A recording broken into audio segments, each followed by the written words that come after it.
Hola a todos. Soy un personaje ficticio de alguna historieta manga desconocida y el tema de hoy serán las micronaciones, que en teoría son como una entidad que clama ser una nación o estado independiente pero que carece del reconocimiento de los organismos internacionales, además de que no existe consenso sobre cuándo se acuñó el término, el cual es una neología que aún no está inserta en publicaciones importantes. Y bueno, ¿qué tiene de especial este tema?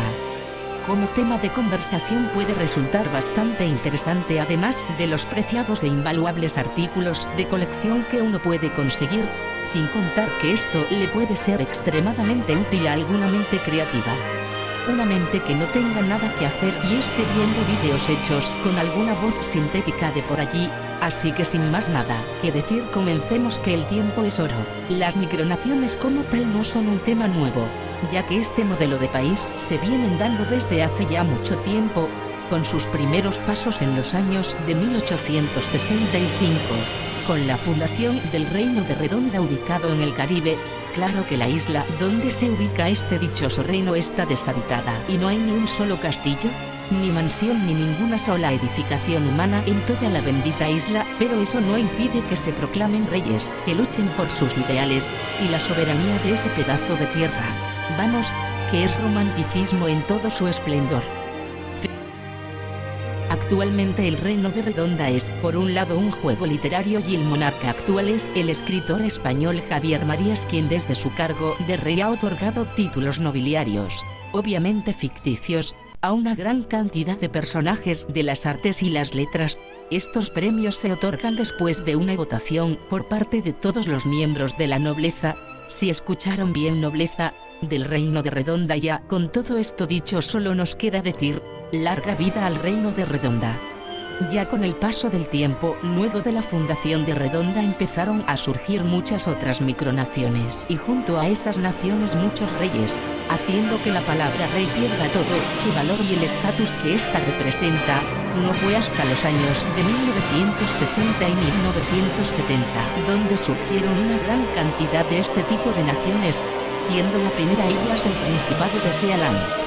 Sealán, establecida en el año de 1967, es una micronación que está localizada en el Mar del Norte, a 10 kilómetros de la costa de Suffolk en el Reino Unido. Cuenta con la singular característica de proclamar como su territorio a Roxtober, una ex plataforma marina usada como fuerte naval. Espere, ¿qué cosa? Bueno, un poco de historia no hace daño a nadie. Todo comenzó en el año 1942, durante la Segunda Guerra Mundial. El Reino Unido construyó estos fuertes para prevenir futuros ataques aéreos de la Alemania nazi. Claro, todos sabemos cuál fue el resultado final de esa guerra, por lo que no vamos a dar muchas vueltas en eso. Ya después de la guerra los fuertes fueron abandonados y ocupados por todo tipo de visionarios, que ya tenían muchas ideas en cómo darle uso a esa plataforma. Y ya el 2 de septiembre de 1967, el fuerte fue ocupado por Paddy Roy Bates, un ciudadano británico presentador de Radio Pirata, quien expulsó a un grupo rival de radiopiratas y reclamó soberanía, con base en su interpretación personal del derecho internacional. Y esa es la historia de cómo se fundó el Principado de Sealán. Y para el año de 1968, se dio un incidente durante el cual se abrió fuego contra un buque de la Armada Británica en las inmediaciones de Sealán. Vamos, que es una historia por mucho más interesante que las guerras de independencia. Y se preguntarán, ¿por qué el Reino Unido no echó ese loco de allí? Al parecer, fue debido a que el incidente ocurrió fuera de las aguas territoriales británicas. La corte no tenía jurisdicción sobre el caso y Bates ha citado este caso como evidencia de soberanía de facto.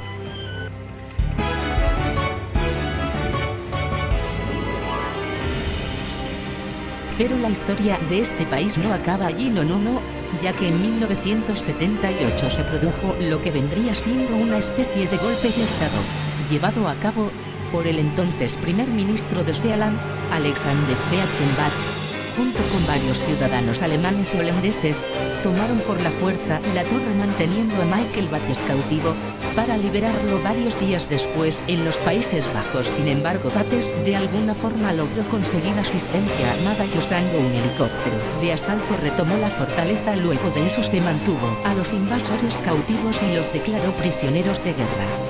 Y así fueron pasando los años y muchas historias interesantes e intrigantes fueron ocurriendo.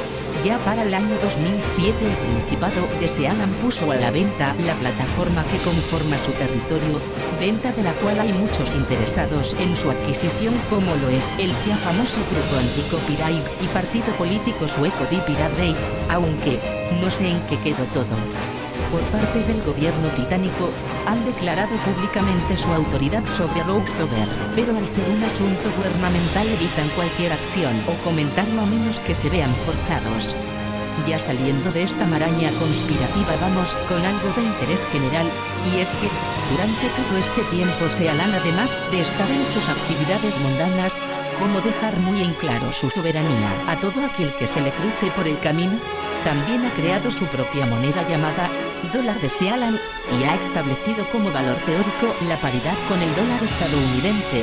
Pero como no es un estado reconocido, esas monedas no valen ni el oro del que están hechas, pero son un material de colección muy valioso, para lo que coleccionan estas cosas, claro. Ya sea por curiosidad o por el simple hecho de querer atraparlos a todos. Porque les repito, que no sirve para hacer intercambio comercial alguno. Por desgracia, no siempre estas naciones pueden continuar con sus actividades y suelen tener vidas efímeras, como fue el caso de la República de Minerva, tierra del atolón naciente, que fue uno de los pocos intentos modernos de crear un reino micronación en las tierras de una isla artificial. Fue fundada para el año 1972 y en 1973 el reino de Toga reclamó la soberanía sobre los territorios de Minerva. La bandera de Minerva fue derribada y el atolón fue más tarde anexionado por Tonga, pero qué malditos. Y bueno, con el pasar de los años, ya para ser más exactos, en el 2003 varios grupos buscaron supuestamente restablecer la República de Minerva. Hay que aclarar que ninguno de estos grupos ha realizado hasta la fecha ningún intento de tomar posesión de los arrecifes Minerva.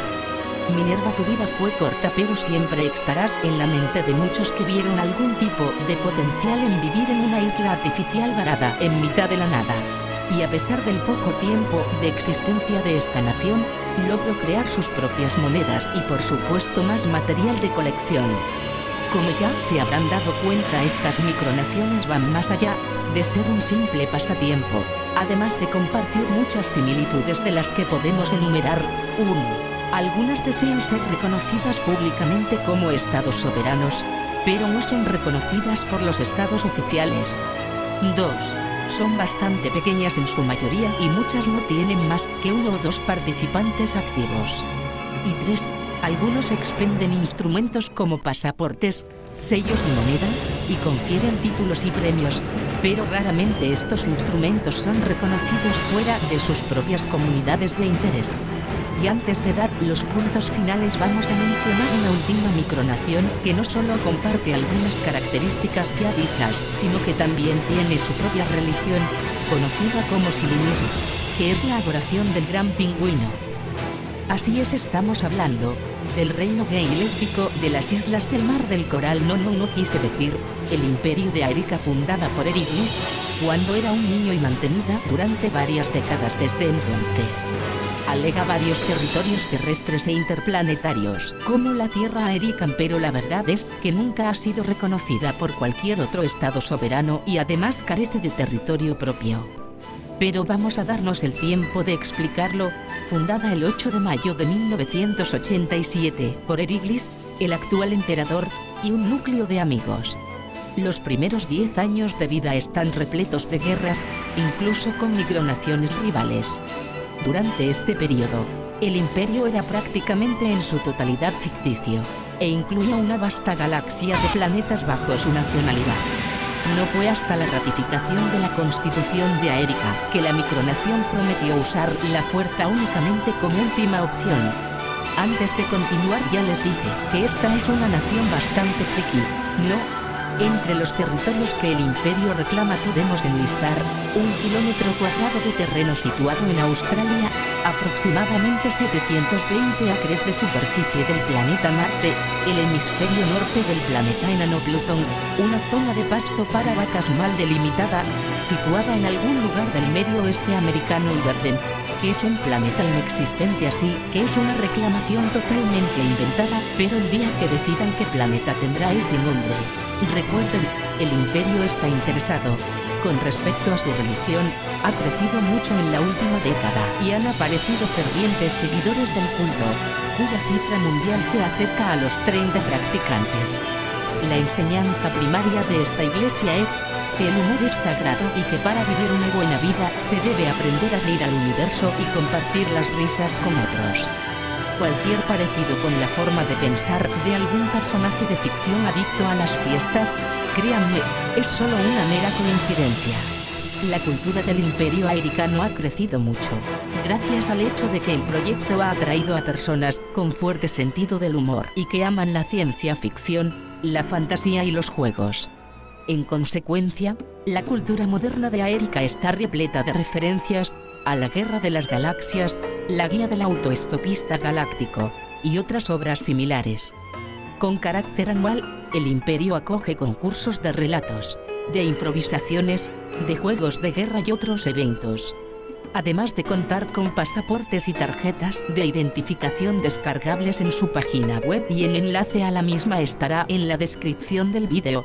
Desgraciadamente aún no se han emitido monedas, ya que el Imperio americano nunca ha emprendido acciones de tal entidad, amparándose en el argumento que serían un gasto superfluo, a no ser que otros gobiernos reconocieran su validez. Y luego de mencionar esta micronación excéntrica, pasemos a las reflexiones finales. Y ya después de haber mencionado qué son las micronaciones, dar algunos ejemplos de estas y algunas de sus aspiraciones, es necesario aclarar algunos aspectos, como que una micronación no es lo mismo que un microestado, ya que estos son un estado soberano que tiene una población muy reducida, o un territorio muy pequeño, o ambos. Tampoco confundirlos con los países imaginarios, ya que son una categoría diferente.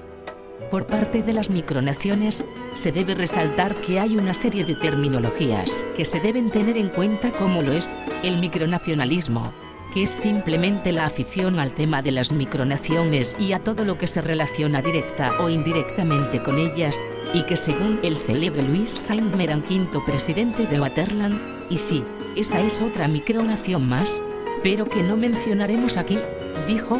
El micronacionalismo es toda aquella actividad en que un grupo de personas concuerdan en la creación, mantenimiento e innovación de un Estado no reconocido, pero con serias aspiraciones de existencia de facto, desarrollándose bajo una organización jurídico-política determinada. Por otro lado, micronación es aquel Estado no reconocido, pero que funciona como tal en la práctica.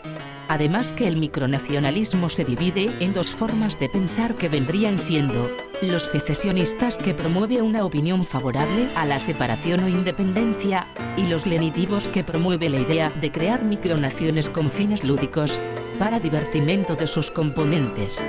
Y ambas formas de pensar reciben apoyo de organismos internacionales, como lo son la OMU y la Intermicronacional Socialista, pero no se asusten por los nombres, que a lo mejor estos dichosos organismos tienen menos relevancia que las mismas micronaciones.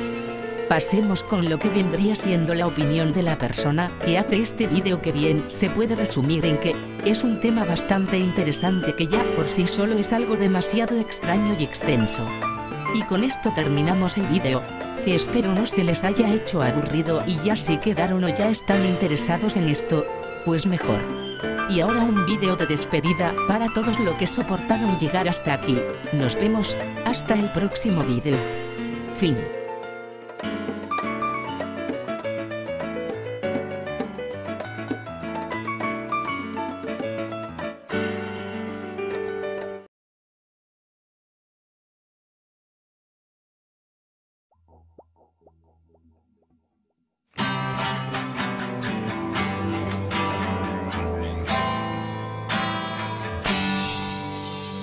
When I find my code in times of trouble, friends and colleagues come to me, speak speaking words of wisdom, right and see. As the deadline fast approaches, and bugs are all I can see. Somewhere someone whispers, right and see. Right and see, right and see, right and see, right and see. Lisp is dead and buried, right and see. I used to write a lot of Fortran, try and sit quite flawlessly. I try using it for graphics, right and see. If you just spent nearly 30 hours debugging some assembly, soon you'll be glad to write and see. Write and see, write and see, write and see, yeah, write and see. Only ways to use basic, write and see. Write and see, write and see, write and see, write and see.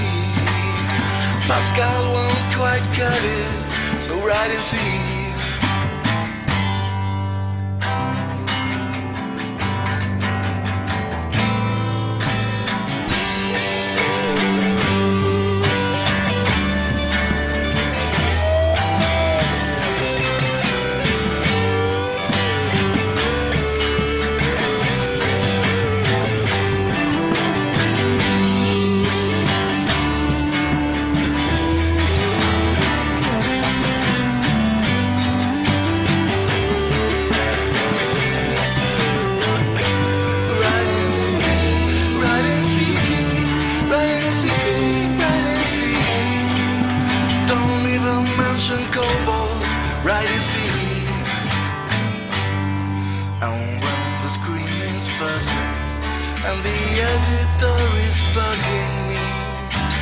I'm sick of ones and zeros, right and see.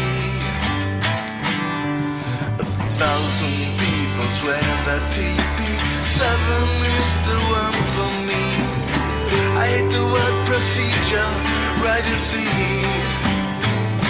Right and see, right and see, right and see, right and see. PL1 is 80s, right and see. Right and see, right and see, right and see, right and see. Government loves order, but right and see.